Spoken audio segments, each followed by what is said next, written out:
Welcome. Today we shall be looking at anticoagulants with a specific focus on heparin. Anticoagulant medications are used to prevent blood clots from forming. They work by interfering with the normal function of the plasma proteins known as coagulation factors, which take part in secondary hemostasis.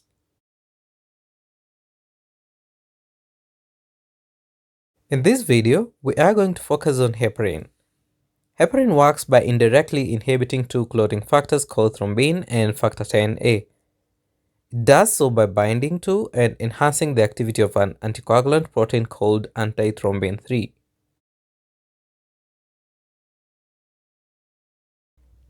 We are going to look at the coagulation cascade, which is where heparin exerts its effect. The coagulation cascade begins via two pathways, the intrinsic and extrinsic pathway. The intrinsic pathway starts when circulating factor 12 comes into contact with the surface of activated platelets or collagen. The activated factor 12 then activates factor 11, which activates factor 9, which then activates factor 10. The activated factor 10 starts the common pathway where it activates factor 2 or thrombin, which activates factor 1 that builds fibrin mesh. When factor 2 gets activated, it also activates 4 other factors, that is factor 5, 8, 9 and 13. The factor 5 gets activated and acts as a cofactor for factor 10. Then factor 8 acts as a cofactor for factor 9, and factor 8 helps factor 1 or fibrin to form crosslinks. In the intrinsic pathway, the exposed tissue factor activates factor 7, which activates factor 10 and starts the common pathway. Now, the most important point of clot regulation is when coagulation factor called thrombin is produced. Thrombin or activated factor 2 is very important clotting factor because it has multiple procoagulative functions. First, thrombin binds to receptors on platelets, causing them to activate. The activated platelets change their shape to form tentacle-like arms that allow them to stick together to other platelets. Secondly, thrombin activates two factors, the factor 5 that is used in the common pathway and the factor 8 which is used in the intrinsic pathway. Thirdly, thrombin proteolytically cleaves fibrinogen or factor 1 into fibrin or factor 1A, which binds with other fibrin proteins to form a fibrin mesh. And finally, thrombin proteolytically cleaves the stabilizing factor or factor 13 into factor 13A or activated factor 13, and factor 13A combines with calcium ion cofactor to form crosslinks between the fibrin chains, further reinforcing the fibrin mesh. Since thrombin is so crucial to coagulation, it makes sense that it serves the main target of thrombin 3, which is one of the body's anticoagulation proteins.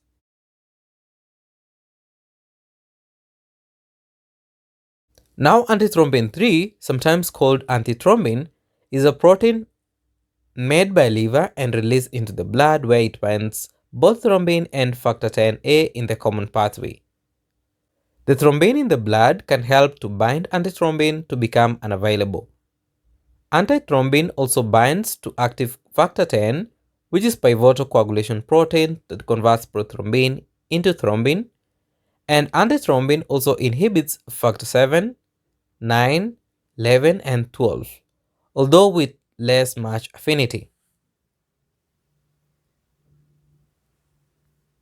Heparin is a carbohydrate molecule with a pentasaccharide chain that is followed by a tail made of glycosaminoglycans. Heparin can be either unfractioned or fractioned.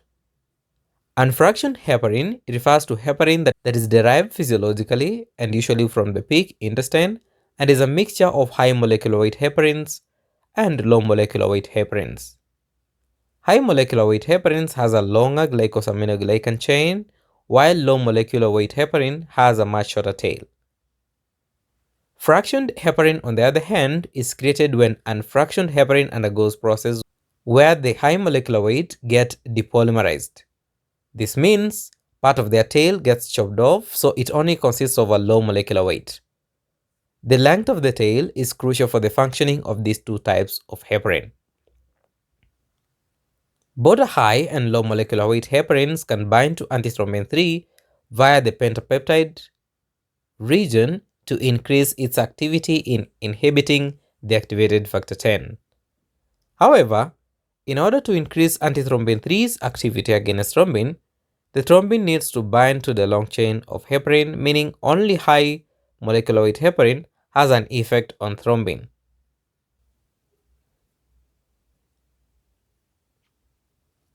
Both high and low molecular weight heparins can bind to antithrombin 3 via pentapeptide region to increase its activity in inhibiting factor 10A. However, in order to increase antithrombin 3's activity against thrombin, the thrombin needs to bind to the long chain of heparin, meaning only high molecular weight heparin has an effect on thrombin. Compared to unfractioned heparin, a low molecular weight heparin like enoxaparin and dalteparin have a better bioavailability and have 2 to 4 times longer half-life. Additionally, a low molecular weight heparin does not require laboratory monitoring because it does not affect thrombin. Another medication that shares these features is fondaparinux. Fondaparinux is a synthetic molecule that is similar to low molecular weight heparin, but only contains the pentasaccharide chain.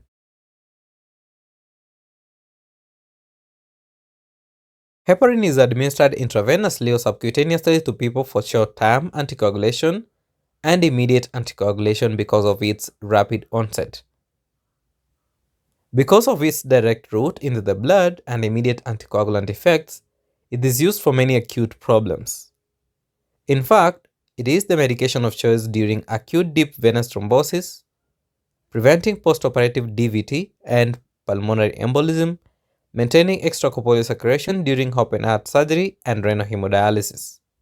Heparin is the preferred anticoagulant therapy in pregnancy because, unlike other anticoagulants, it does not cross the placenta and therefore it does not have any teratogenic effects. Since heparin primarily operates on factors in the common and intrinsic pathway, a laboratory value called activated partial thromboplastin time is used to measure its efficacy. The activated partial thromboplastin time measures the speed at which the blood clots via the intrinsic and the common coagulation pathways. To perform this test, blood is drawn from a person and placed in a test tube.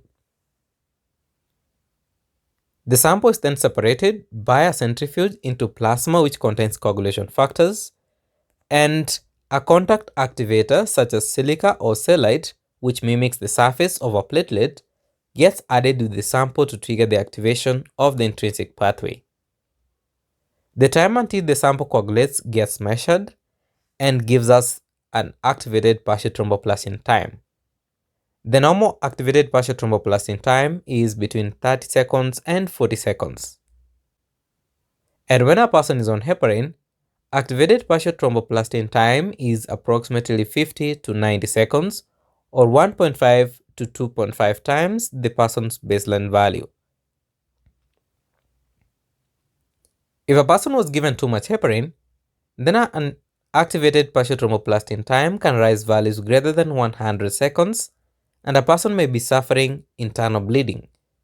In these situations, a reversal agent called protamine sulfate can be given.